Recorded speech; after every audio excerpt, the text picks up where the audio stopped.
គ្នាពាក់ព័ន្ធជាមួយនឹងរឿងដែលកំពុងតែ trending ចារឿងប្តី CEO យកគ្នាជាមួយនឹង BA ខ្លួនឯងហើយធ្វើមានកូនហើយព្យាយាមឲ្យយកកូនចេញចាហើយបើតាមសំណេរដែលបានអានហ្នឹងមានអារម្មណ៍ថាមនុស្សស្រីម្នាក់ហ្នឹងគឺគាត់មានមហិច្ឆតាចង់ខ្លាចទៅជា BA ដល់ល្បីប្រចាំក្រុមហ៊ុនហ្នឹងទៀតហើយសុខចិត្តលះបង់គ្រប់យ៉ាងខ្លួនប្រាណអីចឹងទៅណាចាក្នុងសំណេរហ្នឹងបានបញ្ជាក់ថាម្ចាស់ brand ហ្នឹងកំពុងតែពោពោះណែឆ្ងាញ់ដល់ណានឹងឆ្ងាញ់ហ្មងចាខ្ញុំបញ្ជាក់អូនហើយបើសិនជាបានឃើញវីដេអូនេះហើយបងចង់ត្រឡប់ទៅវិញថាបើសិនជាការពិតសូមឲ្យអូនឆាប់ទទួលបានយុត្តិធម៌ប៉ុន្តែបើសិនជាករណីថារឿងនេះរឿងមិនពិតវិញអូនកាលណាតែយើងចង់កម្មចង់ពៀឬក៏យើងព្យាយាមទៅលៀបពណ៌ព្យាយាមបំផ្លាញទឹកចិត្តស្ត្រីកំពុងតែពោពោះបាបខ្លាំងណាស់ចានេះគេចង់និយាយថាកំពុងតែព្យាយាមបំបាក់សាមគ្គីនៅក្នុងគ្រួសាររបស់គេហើយចាបើទោះបីជាគេមិនបែកបាក់គ្នាក៏គេបែកបាក់ផ្លូវចិត្តដែរអញ្ចឹងបាបដូចគ្នាចាហើយបើសម្រាប់ខ្ញុំអ្នកនរគ្នាខ្ញុំនិយាយតាមត្រង់នៅពេលដែលខ្ញុំអានសំណេរគាត់ហើយខ្ញុំមានអារម្មណ៍ថាចេះសំណេរនឹងដូចជារៀបពាក្យផ្លុំឃ្លាអីសម្បើម្លេះចាមានន័យថាសំណេររបស់គាត់នឹងគឺព្យាយាមឲ្យគេផ្ចាំងទៅលើម្ចាស់ brand ណាម្នាក់ដែលស្ថិតនៅក្នុងស្ថានភាពដែលគាត់តែកំពុងតែសេហ្នឹងចា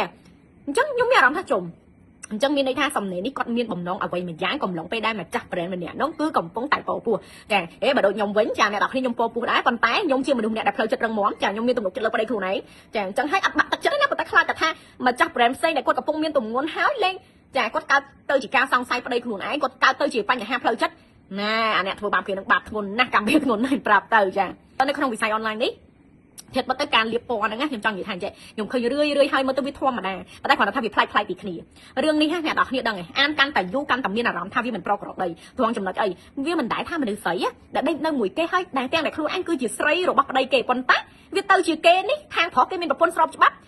គេជាម្ចាស់ក្រុមហ៊ុនហ្នឹងគេទៅថតវីដេអូដើម្បីគំរាមម្នាក់ស្រីហ្នឹងវិញណាវាដូចអត់តំណងកន្លែងហ្នឹងណាហើយគាត់ថាគាត់ទ្រាំយូរហើយគាត់ទៅតែបញ្ចេញទេតែហេតុផលគាត់អីស្រឡាញ់អីចេះមួយចុះពីរខ្ញុំមិនដឹងទេចាប៉ុន្តែខ្ញុំចង់និយាយថាអញ្ចឹងបើសិនជាអូនឯងដាក់ចិត្តដាក់កាយថាអូនឯងចង់បានតំណែងធំហើយបុគ្គលនឹងប្រកាសជាសម្លឹងឃើញអីមួយនៅក្នុងក្រុមហ៊ុនហ្នឹងថាអូអាចជាដុំកពួនអីឲ្យខ្លួនឯងដាក់ទុនទៅបានហើយចាអានេះអញ្ចឹងខ្ញុំមានអារម្មណ៍ថាបើសិនជាករណីនោះវាជាការពិតមែនបងគិតថាអូនឯងមានទុកយូរទេហើយក៏មិនទុកហើយបើសិនជាអូនឯងជាមនុស្សម្នាក់ដែលមានមហិច្ឆតាដល់ថ្នាក់ហ្នឹងបងគិតថាអូនឯងមិនល្ងងយកកូនចេញទេបងជឿជាក់ 100%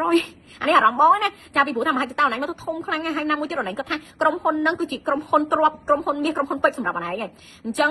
បងជឿជាក់ 100% ថាអូនឯងមិនទុកឱកាសឲ្យប្តីគេនឹងបានដកដង្ហើមបានស្រួលរហូតមកដល់ពេលនឹងទៅបញ្ចេញហើយទៅពេលប្រពន្ធគេពោះធំនឹងទៅបញ្ចេញទេនៃខ្លះវាអាចមើលទៅគេហៅថាការតាក់តែងនៅស្ទើអញ្ចឹងហើយដូចបងនិយាយចឹងមកជ្រុលមកដើមមកដល់ចំណុចនេះហើយផោះតាំងបង្ហាញទៅបង្ហោះទៅចាអានឹងចង់និយាយថាអញ្ចឹងឲ្យម្ចាស់ brand នឹងគេបានភ្លឺភ្នែចាឬក៏គេហៅថាឲ្យមហាជននឹងគេបានដឹងឮថាពីចរិតរបស់ម្ចាស់ប្តីម្ចាស់ brand នឹងចរិតចំសៀតថប់ទៀតរបៀបមិនយកខុសតើអូនមកជ្រុលទៅដល់ដំណាក់កាលមួយដែរអូនឯងអស់សង្ឃឹមអូនឯងអស់លីងពីខ្លួនឯហ្នឹងអញ្ចឹងអត់មានអីត្រូវនេះទៀតទេបើអូនឯងតតាំងទៅអូនឯងគិតថាអាចនឹងទទួលបានយុត្តិធម៌ឬក៏ខែងលោអូនឯងទទួលបានការ sponsor ពីម្ចាស់ brand ហ្នឹងវិញអាចជឿអត់ពេលខ្លះបើសិនអូនឯងជាមនុស្សដែលរងគ្រោះពិតប្រាកដអូនឯងអាចទទួលបានការ sponsor ខ្ញុំគ្រាន់តែជាការចែករំលែកមួយទេតែគ្រាន់តែថាបើសម្រាប់ខ្ញុំវិញអ្នកនរគ្នាផ្លូវចិត្តគឺសំខាន់ខ្លាំងណាស់រាល់ថ្ងៃនេះខ្ញុំមានកម្លាំងចិត្តនៅក្នុងការរកស៊ីនៅក្នុងការលក់ដូរគឺដោយសារតែខ្ញុំមានគ្រួសារល្អគ្រួសារកក់ក្ដៅជាពិសេសគឺភាពស្មោះត្រង់ទំនុកចិត្តឲ្យគ្នាទៅវិញទៅមកវាមិនមែនគ្រាន់តែជាសម្ដីប៉ុណ្ណឹងធ្វើឲ្យខ្ញុំមានអារម្មណ៍ថាសង្ស័យទៅលើស្វាមីរបស់ខ្ញុំទេអ្នកនរគ្នាត្រូវចាំបើសិនជាយើងឃើញសម្ដីបែបហ្នឹងហើយយើងគិតថាចេះអូប្តីអញសម្ដីហ្នឹងទីប្តីអញទៅមានអារម្មណ៍ថាយើងអាណិតប្តីខ្លួនឯងដោយសារមូលហេតុអីអត់អ្នកនរគ្នាគ្រាន់តែជាឃ្លាដែលគេសរសេរវាយបហាធ្វើឲ្យយើងគិតខុសដកទំនុកចិត្តចេញពីប្តីរបស់យើងអញ្ចឹងនៅពេលដែលយើងគ្រាន់តែយើងគិតខុសលើប្តីរបស់យើងក៏យើងត្រូវចាំថាយើងកំពុងតែដកទំនុកចិត្តនិងភាពកក់ក្ដៅចេញពីគ្រួសាររបស់យើងបាត់ហើយចាដូច្នេះហើយមានផុសតាំងដាក់កណ្ដាលមុខផាំងទៅផាំងមកចាឆាប់ហើយអាហ្នឹងខ្ញុំគឺអញ្ចឹងតែបើសម្រាប់ខ្ញុំវិញរាល់ថ្ងៃនេះអ្វីដែលខ្ញុំផ្ដោតបំផុតគឺការប្រកួតប្រជែងមួយដល់ថ្លៃធ្នូជាពិសេសគឺការធ្វើទីផ្សារដោយឈរទៅលើភាពស្មោះត្រង់ចាអត់បំពេញអ្នកណាដាច់ខាតសុខចិត្តថាបើសិនជាចាញ់ត្រូវចាញ់ដោយអស់ចិត្តតែបើឈ្នះដោយកិត្តិយសបើឲ្យខ្ញុំទៅបំពេញមនុស្សស្អាតស្អំណាអ្នកនរខ្ញុំសុខចិត្តកាត់កដៃចោលឆ្កែស៊ីចាអានេះគឺជាខ្ញុំបាទរាល់ថ្ងៃ credit របស់គ្រួសាររបស់ខ្ញុំចា credit មិនមែនត្រឹមតែផលិតផលមិនមែនត្រឹមតែទ្រព្យសម្បត្តិភាពមានបានទេ credit របស់ខ្ញុំនៅក្នុងសង្គមខ្ញុំអញនិយាយថាខ្ញុំក៏ជាគ្រួសារម្នាក់ដែលជាគំរូល្អនៅក្នុងសង្គមដូចគ្នាចាដូច្នេះហើយក្នុងនាមខ្ញុំជាពលរដ្ឋមួយដែលខ្ញុំជាគំរូដល់មហាជននេះគ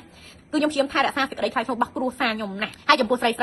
ត្រូវចាំថាអញ្ចឹងអារម្មណ៍នៅពេលដែលត្រូវគេក្បត់នៅពេលដែលត្រូវគេដកចិត្តនៅពេលដែលត្រូវគេណាយខ្ញុំចង់និយាយថាចេះមនុស្សស្រីដូចមានញៀនទី6ចឹងចាអារម្មណ៍ប្លែកដឹងភ្លាមអារម្មណ៍ពងើយកន្តើយចាអត់លាក់អត់ចិត្តទេចាអញ្ចឹងហើយស្រីគ្នាយើងអានេះនិយាយអស់ទៅកុំប្រញាប់សង្ស័យប្តីខ្លួនឯងពេកស្ទាបស្ទង់អារម្មណ៍តាមដានហើយសំខាន់គឺរស់នៅជាមួយប្តីយើងរាល់ថ្ងៃតើយើងទទួលបានអ្វីខ្លះ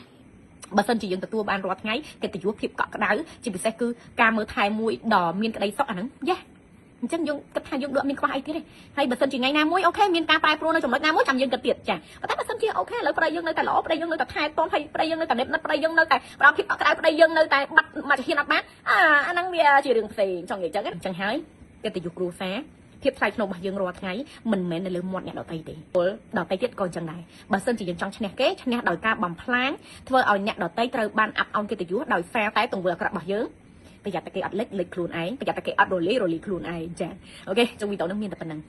ហើយសំណេរនេះមិនមែនប៉ះពាល់តែម្ចាស់ brand ទេណាចាសំបីតែថា BA ស្រីដែលគាត់ធ្វើការតាមក្រុមហ៊ុនផ្សេងហ្នឹងក៏គ្នាល្អៀសខ្លួនដែរមិនសួរសំបីតែមកលេងមេឬក៏មកថតជាមួយមេក៏លេងហ៊ានដែរមកទៅយ៉ាងហើយបើសម្រាប់ខ្ញុំខ្ញុំជោគជ័យមកដល់ពេលនេះអ្នកទាំងអស់គ្នាគឺខ្ញុំហ៊ាននិយាយថាខ្ញុំបានថាមពលខ្លាំងក្លាពីគ្រួសាររបស់ខ្ញុំតែម្ដងនៅស្រីយើងកាលណាតែផ្លូវចិត្តរឹងមាំគឺមានភាពរីករាយមានកម្លាំងគិតអីធ្វើអីក៏កើតដែរហើយបើខ្ញុំមួយប្តីវិញដោយដែលទាំងអស់គ្នាឃើញអញ្ចឹងចាចាប់ដៃគ្នាតាំងពីមិនទាន់មានអីសោះចារហូតមកដល់ឥឡូវគឺកូនពីរហើយមានគ្រប់យ៉ាងតែគ្រាន់តែថាប្តីយើងនៅតែល្អប្តីយើងនៅតែដឹងទួនាទីជាមេគ្រួសារគឺយើងនៅតែថាប្តីយើងល្អនឹងឯងយើងរស់ស៊ីខួរក្បាលដល់ចំណុចនេះហើយគាត់ថាមនុស្សស្រីសម័យនេះគឺគេឆ្លាតណាស់ហើយជាពិសេសណាគឺប្តីអោបជាប់ទ្រូងនឹងហ្មងមានតែយើងខ្លួនឯងឯងដែលយើងដឹងច្បាស់ហើយមួយទៀតការសម្ដែងមានក្តីសុខក៏សម្ដែងអត់បានយូរដែរទឹកមុខមនុស្សមានក្តីសុខហើយនឹងទឹកមុខមនុស្សដែលមានបញ្ហាផ្លូវចិត្តគឺនៅតែមើលធ្លុះនៅតែមើលដាច់